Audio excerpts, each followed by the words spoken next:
Hello YouTube, Jedi Fuka here, and in this video I want to continue showing off my Stage 9 dungeon teams. For this one we're going to be doing Grave of Venom. Now when we get into this one, I'm going to show you guys, this is like a more speedrunning team for me. This team beats this dungeon extremely fast. This is not super free to play friendly. If you're looking for ideas on how to build a free to play team and you don't have any legendaries, please go to my previous videos. They'll help you out with good strategies for that. Other than that, we'll get into it.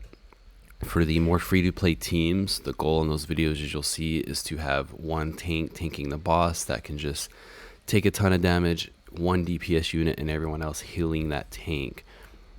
Once you get really good gear and you get some good champions, like for me, I have this full Dauntless Radiant team that works amazingly, and they're going to just milk the boss. When you get something like that, you can kind of re-gear to where your goal is to just kill the boss before the boss can do enough damage to take anyone out. So we're going to come in here. I'm going to need to set up my champions real quick. Actually, I haven't set them up. So I have a vortex setup that I use on this guy who works great in here. I like to use the Crown of the Unclean in order to get that defense down on the boss. Here, so you can kind of see the stats. We already have our attack dealer and our healers set up. And then we just got one more Dauntless guy to set up. Where's he at? Right here. No, it looks like he's good to go. So this is the team here. The goal of this team is just for Tsunami here to be able to survive long enough for the rest of the team to kill the boss. And we're going to show you guys how this team is working out for us.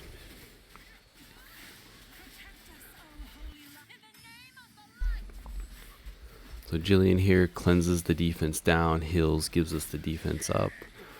And then our attack champions, you're going to see just milk this guy.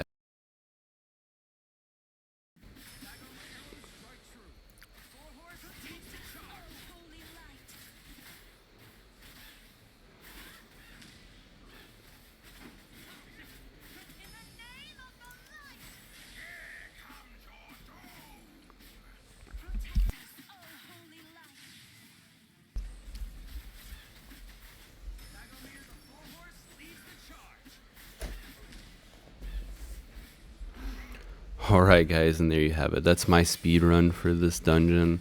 Like I said, this is not super free to play friendly. This is more like you get lucky enough to get the champions to do something like this. And this also just kind of shows the power of that Dauntless team. If you guys have like a full Dauntless, full Wild, or full Frost team, you could probably pull something off similar to this.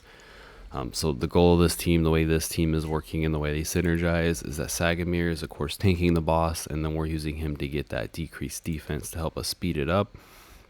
Then with the decreased defense up, we have Garrett here to do his special to milk the boss. I do have an OP legendary artifact that goes for Dauntless characters that helps him out a lot with that.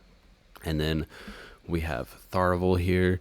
When I first pulled him, I wasn't super excited. His kit seemed okay. I've actually grown to like this guy a lot. His A1 just does massive damage, which is what it's all about. And as you guys saw in here, when he powered up his A3, he just starts melting the boss away. He's really, really good for the longer battles, but even something like this, you see if he's synergizing with the rest of his teammates, he does a good job. So that synergy for Dauntless helps him out a lot.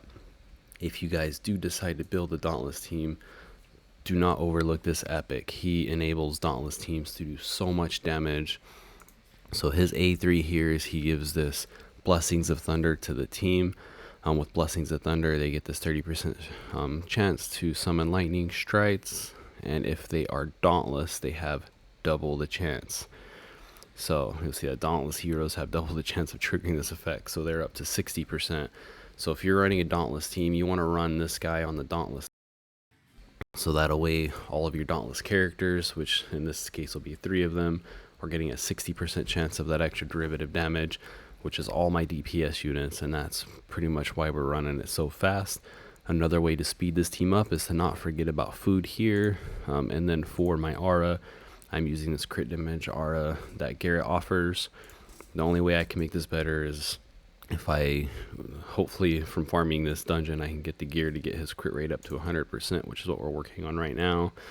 And we'll see how it goes when we get there. But Anyways, guys, this is a short video. Like I said, I just want to show you guys what my speedrunning team is looking like. If you guys are trying to push into stage 9 of Harpy's dungeon, then look at my previous videos. They're pretty good. They'll help you get there. The main thing for people that are pushing up is to get a super survivable tank, someone like Horus, a super good DPS unit to milk the boss, and then you're gonna want nothing but healers to keep your tank alive at that point. If you look at that video, it'll help you out. Also, I know that Stu Gaming has some videos on it that are really useful for this, so definitely go reference those, and that way you can push up to 9. Once you push stage 9, you can start playing around with teams like this to help you just milk the boss and finish it quick. That's all I have. Y'all have a good one.